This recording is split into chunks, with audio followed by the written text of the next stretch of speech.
Hello, everyone. My name is Stan Sedbury, and today I'm going to be doing a website design review. I made a little post on my LinkedIn basically offering a free website review, and fortunately, one person replied, and his name is Denny Balco. I hope I'm pronouncing that right. I do not know Denny, but I just want to start out by saying thank you for allowing me to take a look at your website and make a little video of a review. Before I get started, also, after going through Denny's website, he is a very impressive writer, and so I'm definitely going to be dropping a link to his website as well as his LinkedIn profile. So if you are in need of writing, definitely reach out to Denny, and I know he can help you out. Today's review, it's going to be a 7-part review. So first I'm going to take a look at the homepage. Next, I'll be looking at the structure and navigation of the site. Third, I'll be looking at the user experience.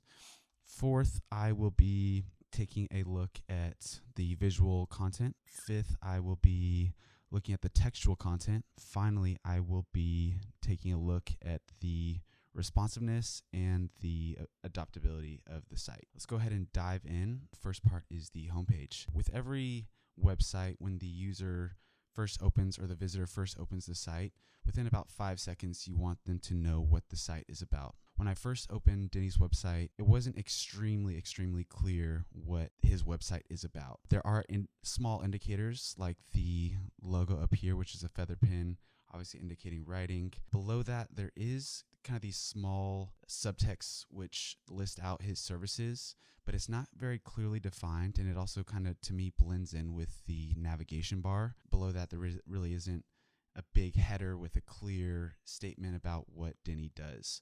So I think that could be improved and just a little more clear so that when that visitor first opens, they know what it's about. Next would be the clear next step.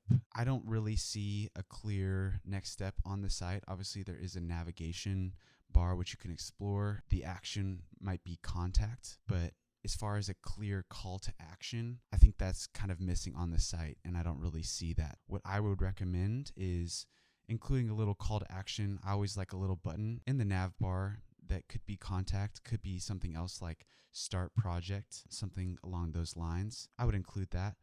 And next would be the hero image. So I'm not really seeing a hero image. All I do see is this Snoopy GIF, which could be drastically improved, I think. As far as what it's showing, it does seem to provide a frustration emotion, which you might not want your visitor to be feeling. I think a more clear header image with someone writing, it would be great if Denny could get a quality photo of himself writing behind a computer or by hand, but something that just shows a little bit more specifically what it does and also intrigues the visitor to want to investigate more about Denny. That kind of ties into the invoking the emotion. Again, the Snoopy visual I don't think really helps with the emotion of the site. And as far as the emotion in general, I think it kind of lacks the site. It requires you to read this first sentence, need your words, you're in the right place, I'd love to help. I think that's a good statement. As far as the emotion, you want to intrigue the visitor to really dive in deeper about your site. The videos could draw that, but it doesn't prominently display that emotion. Next, we'll dive into the structure and navigation. The navigation bar is good. I think it's clear categories as far as what the actual pages show. So if we dive into the portfolio, I provided some recommendations around possibly not having this be its own page. I might make these icons a lot smaller and include them on the homepage in a small section so that readers can see it while they're scrolling on the homepage. Same thing with the testimonials.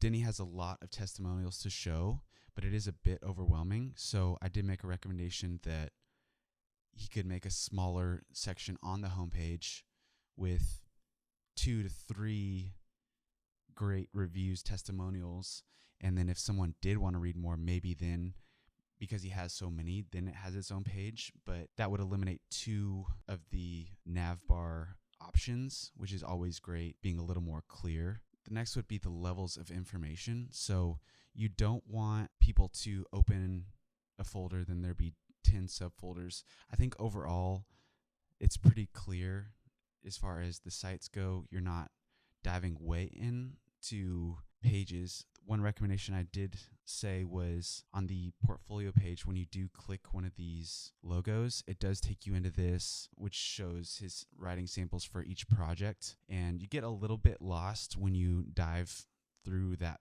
little portal. You don't really know where you're at on the site, and it is kind of a lot of information.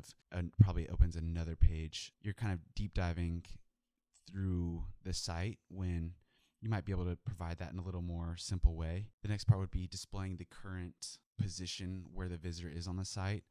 That ties right into what I was just talking about. You kind of get lost a little bit when you go through the icon and you go to a new site and you don't really know where you're at on the site. What I do like on this portfolio page is that there is a very clear header. You know that you're on the portfolio page. There is an indicator under the portfolio menu option that indicates where you're at. Some of these other pages, it's a little bit less clear on where you are. I really like how clear this portfolio page is, and it's just a simple header. And if he could make that be consistent throughout all the pages, removing this header image on the testimonials page, putting the header up here, and either getting rid of that image or making it smaller, but just to allow the user to know exactly where they are on the site. Same thing with the blog, and the packages page is missing that header, and then the contact page has the image header as well. Next would be tying into that same thing that I was just talking about, consistency of pages. I think that if he could take the portfolio page, and I'm liking where this structure is at right now. It probably could be improved even a little bit more with a little bit more hierarchy of the header and then some subheaders as well. But overall, I think this page is a really good start to then take into the other pages and having that be more consistent as far as hierarchy goes. And then last thing in regards to the structure and navigation would be a search feature. So he does have a blog, which I think is awesome to be able to show people your writing and be consistent with that. But say someone comes to your site and they really like one of your blog posts, they would need to scroll through all of your writing if they could have a search feature appear.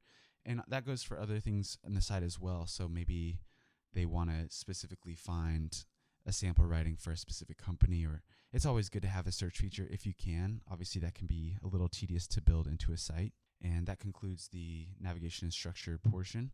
Next, we'll dive into the user experience. So the first part is buttons and links and distinguishing between the two. So in this site, I didn't really find any buttons on this site. And for me, I really think buttons are a great tool to provide clarity, especially for calls to action. Not only having one, but multiple throughout the site would be a vast enhancement in the site's usability. As far as links go, he does have a lot of links, and I think they're all obviously clearly defined by the blue color. I think everyone understands that those are links, and also giving enough information about what the link is to click on that. Next is, for user experience, is the organization of the form. So when I dive into the contact page, there's the contact form, and then there's also a payment form that people will use. As far as this form, I think it's very clear. I like the box form a lot better than an underline input form. It's very simple, clean. People will know what to do. I did recommend on the packages form. Let me get to it. So if you click a package, add to cart. Side note, I would probably simplify these two pages as well with all this information, at least providing a slight summary about the packages, because you don't really know what you're clicking. You would have to click in and then click back. So if you had a summary of the packages underneath, I think would be great. But let's go ahead and get to the form. So let's add to cart, open it up, and then we check out. I think this form is very simple, very clean. I'm sure this might be a third-party plugin. Side note from the form on this page, what I recommended was either adding the payment processor's logo and then also adding possibly some of those assuring security icons, so like trusted processor, those types of things that build trust, especially on a payment page, are pretty critical for people to know that the information that they're providing you is secure. Next, for the user experience is repeating the calls to action. So is there a clear call to action? I already went over, there isn't one right now, and then there obviously isn't a repeating call to action. When a visitor comes to the site, they just don't know exactly what to do. So that kind of concludes the user experience, a short section on that. Next, I'll dive into the visual content. First, we'll look at the images. So a rule, you always want your image to look clean, professional, and obviously be optimized with the resolution. Denny does use a lot of GIFs throughout the site, which I always recommend to my clients to avoid. GIFs are always, just based off of their restrictions, are very limited in their resolution, in their quality. And so I always recommend use GIFs more in playful forms of communication, like a newsletter, outreach, things of that sort, rather than your professional site, just because of that resolution. These images, I think these are screenshots from a show called Mad Men, and when it is a screenshot, obviously the resolution is not going to be as crisp. So I would, again, either remove these images and replace it with just a simple header, or if you are going to use an image, go on sites like Unsplash or Pixabay and find something that looks really clean and crisp and adds to the story of this page. Throughout the site, there are just these images that aren't necessarily the cleanest shots, and so I would try to optimize those a little more. Finally, with the visual content is the logo placement, which might seem like a small thing, but there have been studies that show that the logo, when placed on the left side, is, I don't know how much more it is remembered, but it is significantly higher. So I always refrain from a centered logo and always go left to line for that simple reason. And I might make it a little smaller as well, but that's always a small little thing that I try to optimize for. On your website, you always want to have a unification of your icons and icon styles. On this website, there aren't a lot of icons. The only icons that I actually found were under the packages, which I recommended that these be updated. I think they obviously work, but I do think they do look a bit dated. But the thing that they are is it does look like it's a set. So you always want your icons to match. The other icons actually that I did see on the site were the social icons, which do look like they all match. They're all the same style. And my only other recommendation for these social icons is I always like to use either black or a tone of gray, because when they are colored, you can see that they just drastically pull your eye to the social icons. Unless that's your main business, you don't want people drawn away from your main content to look at your social icons. So I always try to keep those pretty muted. Another thing around the visual content is you always want your videos to be click to play. You never want them to be autoplay. People really don't like that. So this video here is a click to play YouTube video, which is great. And it allows the user to play it when they want to and not just right off the bat. And that also contributes to the speed of your site as well. You never want your site to be slowed down because they're trying to load a video that they didn't even want to open. And yeah, so that is the visual content portion of the review. Next, I'll dive into the textual content. One of the keys of the textual content is levels of headers. And so typically with sites, you want to have a solid 3-level header structure that will provide some hierarchy and be able to guide people through your site. I think the page that does that best and where I kind of see that is this portfolio page. So we have the H1 up here, which is clearly the header. You know that. This is a subheader paragraph form, which is good.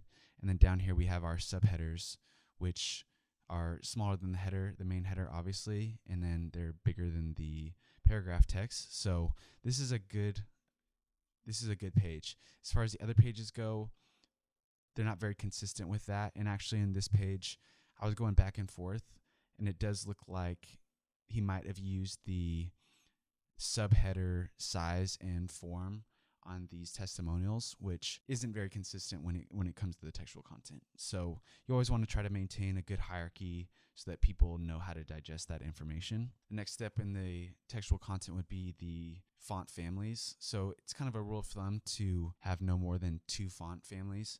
And throughout the site, I didn't see any more than 2. It does look like there are 2 different types of fonts that are used, and they pair well. So I think that's really good. Next would be the font size. I think throughout the site with my inspection, it does look like everything is above 14, which is kind of another rule of thumb and very readable. So that is good. All right. So for textual content, it's always nice if there is a lot of text to have a show and hide feature. One page you might want to do that on is the reviews. My recommendation was to have that section on the homepage with a few testimonials, and then either a read more or some link or button that allows them to read more if they wanted to. That, I think that just really adds the value to those few reviews versus or testimonials versus, you know, who is going to read all of these reviews. There might be people that really do want to read every review or testimonial, and this might be a great page for them. But I think for most people, 2 to 3 is a good number where they know that you're legit and it adds value. All right, so section 6, we're going to go over the responsiveness. First would be the responsive mouse overs, which I'll give a little example. So when I'm in the menu, when I go over something that is a mouse over, there were 3 different mouse overs that I found which were really good. So obviously the menu is good. On the blog page, the blog titles were good. Just a little indication that you're about to click on and you're hovering over that. Last was on the packages site. There's a little highlight to these. The page that I would add some more mouse overs would be this portfolio page. I think it would be really nice if when you hovered over these icons that they highlighted at least, and then kind of on top of that, a nice little summary of maybe the work that you did for these companies would be really great. Next would be what's called responsive scrolling. I'm sure you guys have opened a site where when you scroll, things might come into the window. With this site, everything's pretty static. There isn't really any movement, any responsive scrolling animations or anything like that. Those are kind of accessory. They do make it feel a little more modern and a little more playful and fun. Adding those is definitely an option, but not a necessity. The next part would be pop-ups. I didn't see any pop-ups on the site. I think it's always good to have a pop-up, whether it's you want people to subscribe to your blog, you want their contact information. Just giving that option is always great, but it definitely, you have to do it right. You don't want to annoy your users when they're scrolling through your site and make annoying pop-ups. You don't want that, but I definitely think you could add that to get that information that you need. And yeah, so that's the responsiveness section of the review. Last would be the adaptability. So first would be adapting between the different screen sizes. So for me, I have my laptop and then I have my phone. So I did check it out on the phone and it is a responsive site, which is great. Next would be the loading speed on all devices. I thought the site was very fast. There weren't any delays or long loading, which is always nice. Another part of the review is on your mobile, what you would call like a scrolling obstacle. When you're scrolling and you accidentally keep hitting things and it's opening a new page, that's always very annoying, and I didn't experience any issues with that. The only page that might cause some issues is that portfolio page where all the company logos took up the screen, and so you might accidentally click that, so maybe adding a little spacing between that, but overall no issues there. Finally was a little test for scrolling. So what I did was I just zoomed in to 150, and this is just to check for maybe some older folks that can't see that well, and so they need to zoom in on your site. But overall, the site looked great, and there wasn't any wonky scaling issues when it was zoomed in. So that's a big plus for accessibility. And that kind of concludes my review. So I do have some closing notes for Denny. I think, like I said throughout the review, number one thing this site does show is that he's an extremely experienced writer with a very impressive portfolio of work. I think that it's a great problem to have when you have a lot of work, a lot of content for your portfolio rather than not enough. So I think that's a good problem to have. The challenge is, how do you present the right amount of work without overwhelming the visitor of your site? I did feel like there were some little bit overwhelming amounts of information throughout the site that, if just compacted or provided in a little more simple way, could be a lot more palatable for the user. And then lastly, I just kind of provided some biggest calls to action items that would like drastically improve the site. One would be the clear call to action and then reinforcing that multiple times, especially on the homepage. Number 2 was work on the homepage by improving the hero section. So that nice, clear hero image, clear description of what you do, and then a clear call to action button right there in one place. And then throughout the homepage, adding different sections, summarizing the portfolio page into a small section and making those logos smaller, adding the testimonials, adding 1 or 2 to 3 of those on the homepage, and trying to tell a story with this homepage about what it is you do and who you are, and telling it from the top down.